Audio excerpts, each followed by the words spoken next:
Let's familiarize ourselves with the rules on voters, watchers, and its challenges. First, when is a voter not allowed to vote?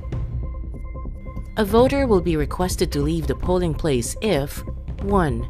The voter's name is not in the EDCVL. 2. The voter's name is found in the EDCVL, but the voter's fingernails are stained. 3. The voter's name is manually crossed out from the EDCVL with the following annotations, duly signed by the election officer.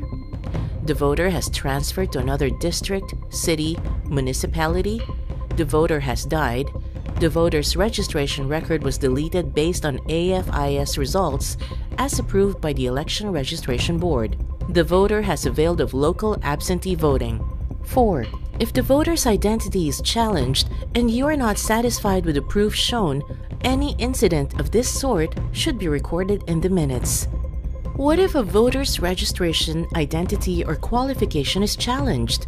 As members of the Electoral Board, you are responsible in deciding whether there is basis for the challenge by requiring proof of registration, identity, or qualification.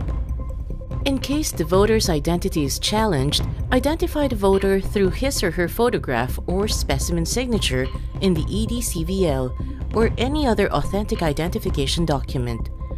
In the absence of any of these proofs of identity, you may identify under oath a voter whom you personally know. Again, this will be recorded in the minutes. Any voter or watcher may also challenge any person offering to vote for the following reasons.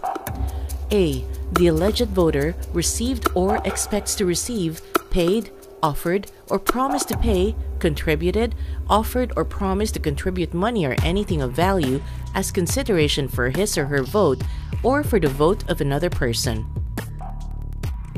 B. The alleged voter made or received a promise to influence the giving or withholding of any such vote. And C.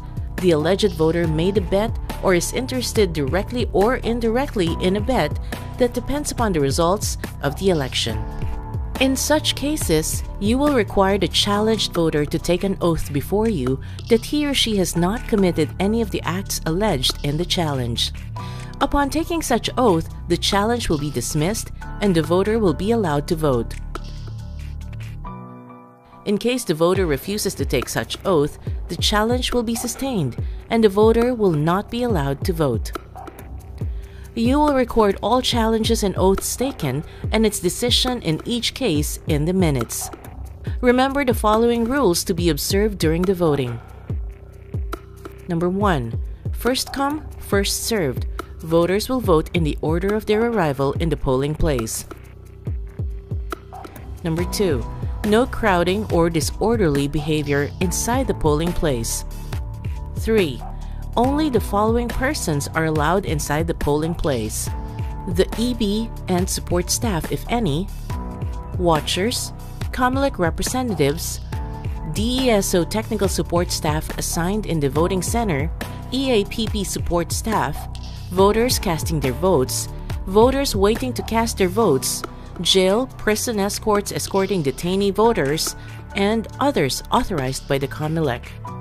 Officers or members of the PNP, AFP, barangay tanods, security guards, special policemen, barangay and SK officials, all other kinds of armed or unarmed extra-legal police forces are not allowed inside the polling place except to vote. 4. Watchers' do's and don'ts. Watchers are allowed only at the space reserved, designated, or determined by the Commission. No watchers can enter the place reserved for voters and the Electoral Board, nor can they mingle and talk with the voters. 5. Voters are not allowed to do the following: bring the ballot, ballot secrecy folder, or marking pen outside the polling place. Speak with anyone other than the Electoral Board while inside the polling place. Prepare the voter's ballot without using the ballot secrecy folder or exhibit its contents. Fill out the voter's ballot accompanied by another person except in the case of voting by a sister, an illiterate person, or person with disability. Erase any print or put any distinguishing mark on the ballot. use any scheme to identify his or her vote, such as the use of capturing devices, intentionally tear or deface the ballot, and disrupt or attempt to disrupt the normal operations of the VCM. Remember, it is your duty to maintain order within the polling place and its premises. Keep access open and unobstructed, and to enforce obedience to your lawful orders. You may direct any peace officer to take any person into custody. You may also request for the detail of a policeman or any peace officer for your protection of the election documentation and paraphernalia. Such order will be entered in the minutes.